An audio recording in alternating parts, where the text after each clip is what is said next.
Bismillahirrahmanirrahim. Assalamualaikum warahmatullahi wabarakatuh. Perkenalkan, nama saya Arena Kasharina sebagai moderator untuk presentasi materi dari kami kelompok 4 untuk video kali ini.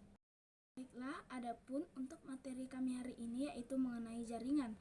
Untuk poin pertama yaitu mengenai klasifikasi jaringan akan dipresentasikan dan dibacakan materinya oleh Saudari Rizka Rahmayanti dan juga Saudari Uswatun Hasanah. Berikut video dari kedua pemateri tersebut.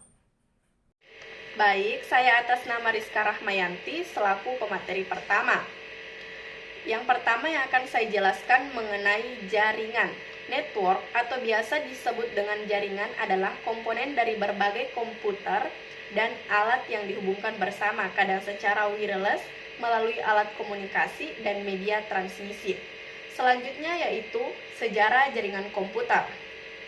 Sejarah jaringan komputer dimulai pertama kali pada saat muncul ide atau gagasan untuk menggunakan suatu komputer secara bersama-sama, yang mana proyek ini pertama kali dijalankan oleh sekelompok periset dari Universitas Harvard Laboratorium yang dikepalai oleh Howard Alken. Seiring berjalannya waktu, pada tahun 1982, Transmission Control Protocol telah berhasil ditemukan. Selanjutnya yaitu mengenai jenis-jenis jaringan komputer. Yang pertama yaitu PAN, Personal Area Network, yang mana jenis jaringan ini mencakup wilayah yang lebih kecil, misalnya pada kantor dan rumah. Yang kedua yaitu LAN, Local Area Network. Jenis jaringan ini berfungsi untuk menghubungkan perangkat jaringan ke dalam jangkauan kondisi yang relatif kecil. Yang ketiga, CAN, Campus Area Network. Jaringan ini lebih banyak digunakan pada praktek lab, email, dan pembaharuan kelas. Yang keempat yaitu MAN, yang mana jenis jaringan ini menggabungkan antara satu perangkat komputer dengan perangkat komputer lainnya dalam satu kota dengan jaringan yang sama. Baiklah, saya Uswatun Hasanah akan menjelaskan materi selanjutnya yaitu 5. WAN, Wide Area Network. WAN merupakan kumpulan dari LAN yang tersebar secara geografis, cenderung untuk menggunakan teknologi seperti ATM, X25, serta frame relay untuk konektivitas jarak yang lebih jauh lagi. 6. Internet adalah jaringan komputer terbesar yang pernah diciptakan manusia. Ruang lingkup dari internet mencakup hampir seluruh penjuru dunia. Siapapun dapat mengakses berbagai informasi dalam berbagai perangkat komputer, seperti PC, smartphone, laptop, TV, dan lainnya. 7. VPN, Virtual Private Network, merupakan salah satu solusi yang menyediakan koneksi internet yang aman. VPN dapat membuat jalur aman untuk kebutuhan transmisi data. Selanjutnya, jaringan komputer berdasarkan jenis transmisinya.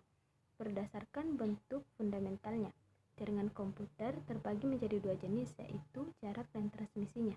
Berikut ini saya akan menjelaskan dua jenis klasifikasi jenis komputer network berdasarkan transmisinya. 1. Broadcast, merupakan saluran komunikasi tunggal yang digunakan secara bersama-sama oleh jaringan beberapa perangkat virtual yang saling terkoneksi ke jaringan yang sama. Paket yang merupakan ukuran kecil dikirim oleh suatu mesin ke mesin yang lainnya. File dari alamat berisi keterangan mengenai kepada siapa tujuan paket dikirim. Apabila paket tersebut dikirim ke komputer tersebut, maka paket tersebut akan diproses. Tetapi jika paket dikirim kepada komputer lain, maka mesin otomatis akan mengabaikannya. 2. Point to point, ialah jaringan yang tersusun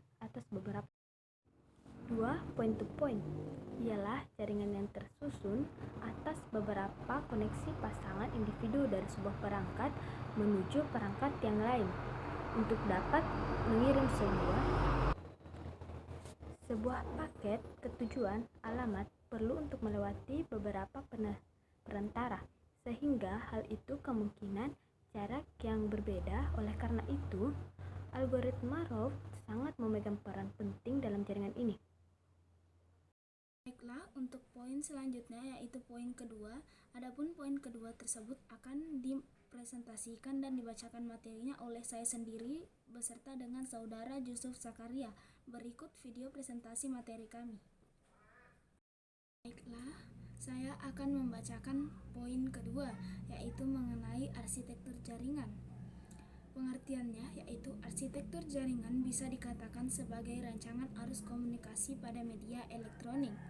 Arsitektur jaringan juga merupakan himpunan layer ataupun lapisan serta protokol.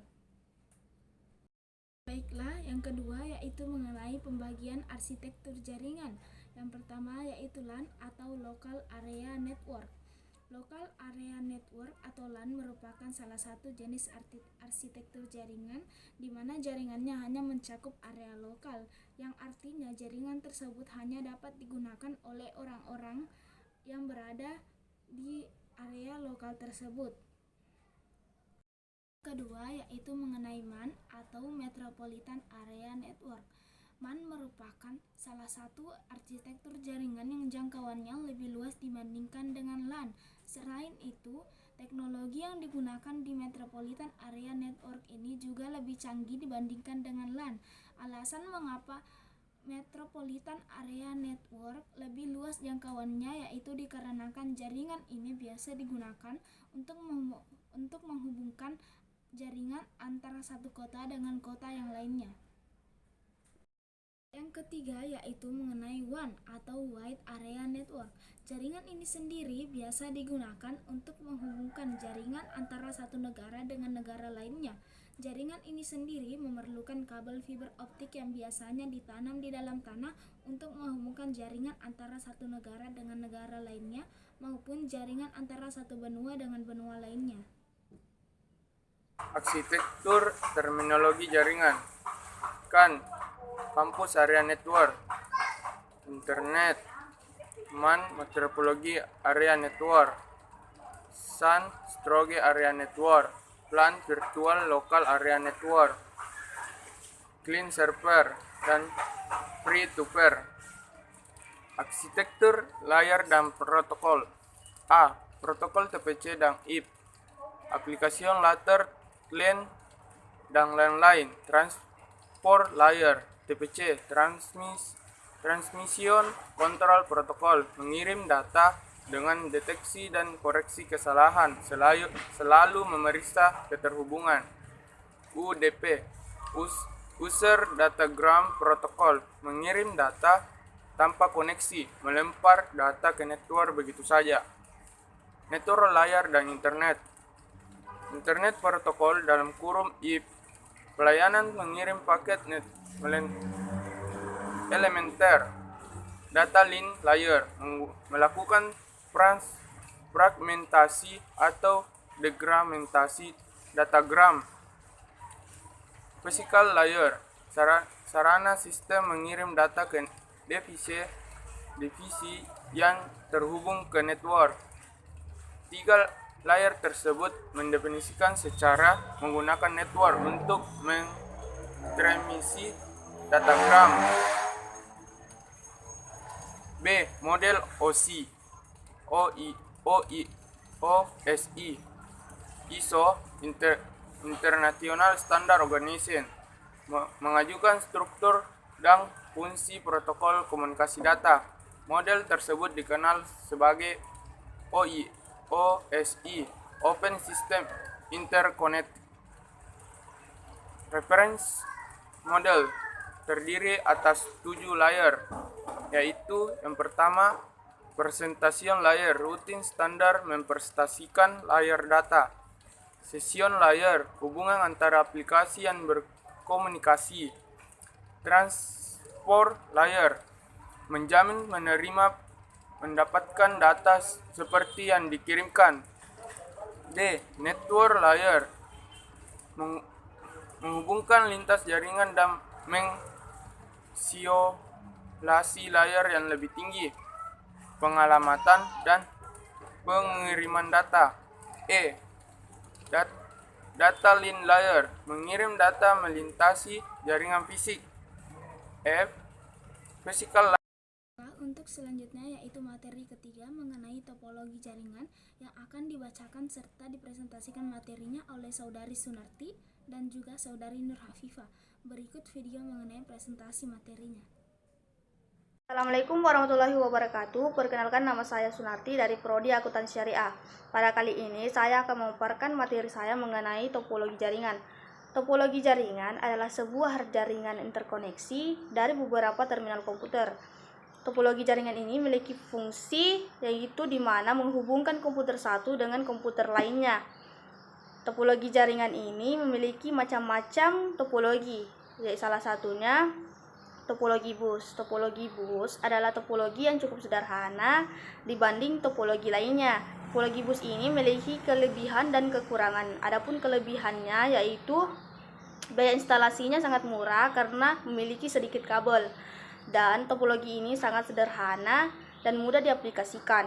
Adapun kekurangan dari topologi bus yaitu jika salah satu kabelnya bermasalah atau putus, maka itu akan berdampak dengan komputer lainnya. Nah, topologi ini juga sangat jadul dan sulit dikembangkan.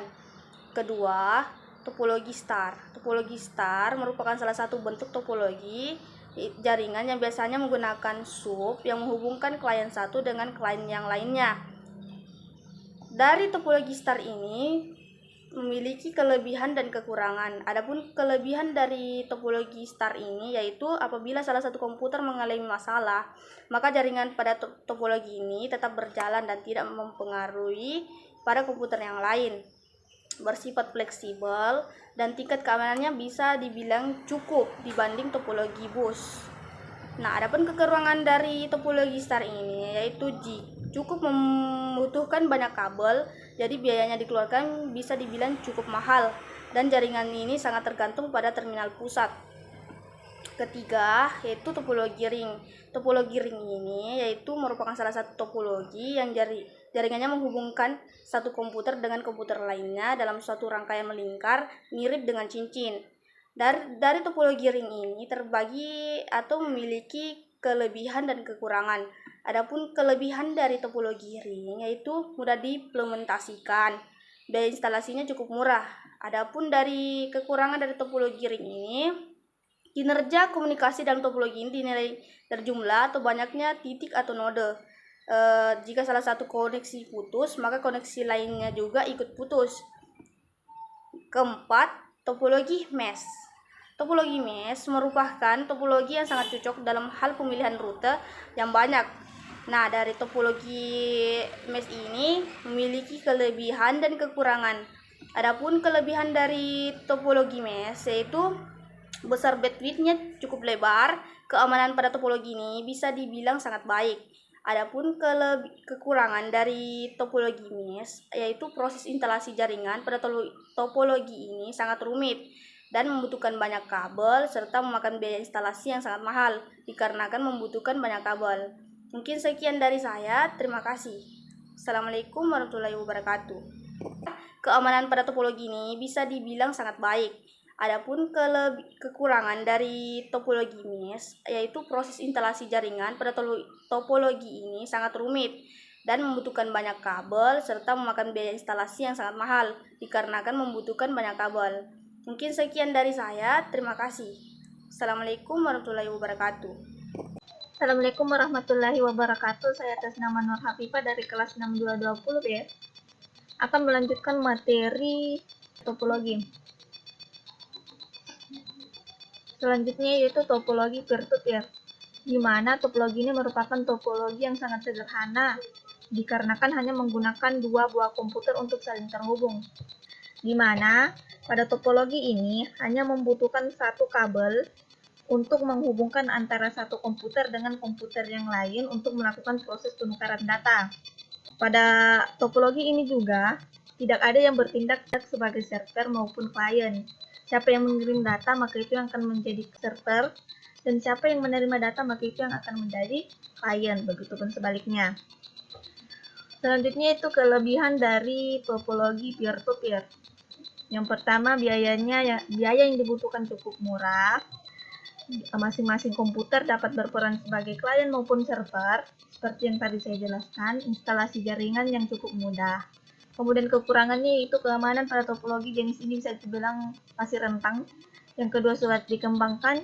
Yang ketiga, sistem keamanan dikonfigurasi oleh masing-masing pengguna. Dan yang terakhir yaitu troubleshooting jaringan ini dibilang bisa terbilang rumit. Terus selanjutnya yaitu topologi linear. Topologi ini juga biasa disebut topologi bus beruntun. Seperti pada contoh, pada topologi ini biasanya menggunakan satu kabel utama guna menghubungkan tiap titik sambungan pada setiap komputer. Kelebihannya yaitu mudah dikembangkan, membutuhkan sedikit kabel, tidak memerlukan kendali pusat, dan tata letak pada rangkaian topologi ini bisa dibilang cukup sederhana. Kekurangannya yaitu memiliki kepadatan lalu lintas yang bisa dibilang cukup tinggi, keamanan data kurang baik. Kemudian topologi tree. Topologi ini juga biasa disebut topologi pohon. Topologi merupakan gabungan antara beberapa topologi star dan bus. Seperti pada gambar, ada beberapa star 1, 2, 3, kemudian dihubungkan oleh satu kabel. Topologi jaringan ini biasanya digunakan untuk interkoneksi antara sentral dengan hierarki yang berbeda-beda. Kelebihannya yaitu susunan data terpusat secara hierarki. Hal tersebut membuat manajemen data lebih baik dan mudah. Kemudian mudah dikembangkan menjadi jaringan yang lebih luas lagi. Kekurangannya, apabila komputer yang menduduki tingkat tertinggi mengalami masalah, maka komputer yang terdapat di bawahnya itu mengalami masalah. Kemudian kinerja jaringan pada topologi ini terbilang lambat dan menggunakan banyak kabel. Nah, kabel terbawaannya atau backbone-nya itu merupakan pusat dari teknologi ini. Kemudian topologi yang terakhir yang saya paparkan yaitu topologi hybrid, di mana topologi merupakan gabungan antara beberapa topologi yang berbeda. Pada saat dua atau lebih topologi yang berbeda terhubung satu sama lain, di saat itulah gabungan topologi tersebut membentuk topologi hybrid. Seperti pada gambar ada topologi star, topologi ring, dan topologi bus yang dihubungkan menjadi satu topologi. Nah, itulah yang disebut topologi hybrid. Kemudian kelebihannya yaitu fleksibel dan penambahan koneksi lainnya sangatlah mudah. Kekurangannya, pengelolaan pada jaringan ini sangatlah sulit. Biaya pembangunan pada topologi ini juga terbilang mahal. Instalasi dan konfigurasi jaringan pada topologi ini bisa dibilang cukup rumit karena terdapat topologi yang berbeda-beda. Itulah materi topologi yang sempat kelompok kami paparkan. Sekian. Assalamualaikum warahmatullahi wabarakatuh. Baiklah, adapun untuk poin terakhir yaitu mengenai intranet akan dibacakan serta dipresentasikan oleh Saudari Saputri Doleng dan juga Saudari Nur Arnis. Berikut adalah video presentasi materinya. Perbedaan antara internet dan intranet. Internet adalah sebuah jaringan menghubungkan komputer satu sama lain yang menggunakan standar sistem Global Transmission Control Protocol sebagai protokol pertukaran sehingga kita bisa saling berkomunikasi, berinteraksi, dan saling bertukar informasi meski dalam jarak yang jauh. Intranet adalah jaringan pribadi yang menghubungkan internet untuk saling berbagi, bertukar informasi di dalam jaringan lokal. Nah, perbedaan internet, jaringan yang sangat luas, memiliki jaringan yang kuat, perkembangannya sangat pesat, bisa diakses kapan saja dan di mana saja. Intranet yaitu jaringan yang kecil dan sempit, perkembangannya yang lambat, bisa digunakan oleh perkantoran, sekolah, universitas, rumah sakit. Internet merupakan jaringan terluas dalam sistem teknologi informasi yang memungkinkan perangkat di seluruh dunia untuk saling terhubung. Intranet adalah jaringan teknologi informasi yang lebih sempit dan privat dibanding internet. Extranet adalah intranet yang diakses oleh beberapa orang dari luar perusahaan. Sejarah perkembangan internet. Internet pertama kali muncul pada tahun 1969 dengan bentuk sebuah jaringan komputer yang dibuat oleh ARPA. Nah, fungsi utama dari internet untuk perusahaan yaitu sebagai media komunikasi antara stakeholder dengan dalam sebuah perusahaan, bisa antar karyawan. Assalamualaikum warahmatullahi wabarakatuh. Saya Saputri Doleng. Jadi intranet adalah jaringan komputer dalam suatu jaringan perusahaan yang menggunakan teknologi internet. Pada dasarnya lingkungan intranet sama seperti internet, tetapi lebih bersifat privat bagi perusahaan yang bersangkutan. Nah, sebelum kita membahas lebih dalam mengenai intranet, kita perlu tahu dulu bagaimana sejarah intranet itu sendiri. Jadi intranet muncul dari ditemukannya World Wide Web atau WW dari Tim Berners-Lee beserta rekan-rekannya pada tahun 1989.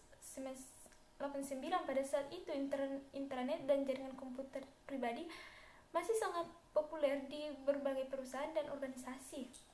Barulah pada tahun 1995 intranet mulai diperkenalkan oleh berbagai provider jaringan dengan format sesuai dengan kebutuhan organisasi berupa web pada suatu perusahaan. Semakin bertambahnya intranet juga tidak pernah lepas dari berkembangnya internet karena keduanya dapat membantu menyelesaikan berbagai jenis masalah dalam perusahaan. Nah, mungkin itu sedikit saja dari intranet. Kita lanjut pada manfaat. Manfaat intranet yaitu yang pertama adalah memudahkan pekerjaan, yang kedua efisiensi gaya dan waktu, yang ketiga operasi dan manajemen, dan yang keempat lebih modern. Nah, kemudian ada juga kelebihan dan kekurangan intranet, di mana untuk kelebihannya dapat membantu proses komunikasi antara kerjasama individu dalam suatu perusahaan atau organisasi. Yang kedua, bisa dimanfaatkan sebagai alat bantu dalam rangka meningkatkan perkembangan dan pertumbuhan industri. Yang ketiga, memudahkan terjadinya keseragaman informasi yang diterima oleh setiap orang dalam setiap organisasi. Kemudian kekurangannya membutuhkan pelatihan dan membutuhkan waktu yang cukup lama untuk pelatihan. Yang kedua, membutuhkan tenaga ahli dalam mengembangkan internet dalam suatu organisasi karena tidak bisa dilakukan oleh sembarang orang. Yang ketiga, memungkinkan terjadinya overload atau data penuh karena bebasnya pengirim pesan antara pengguna intranet jika tidak dilakukan kontrol yang tepat. Dan yang keempat, dapat menyebarkan informasi yang salah juga mungkin beredar dari intranet, sehingga kesadaran moral setiap orang itu diperlukan. Nah, mungkin itu saja materi dari saya. Terima kasih. Wassalamualaikum.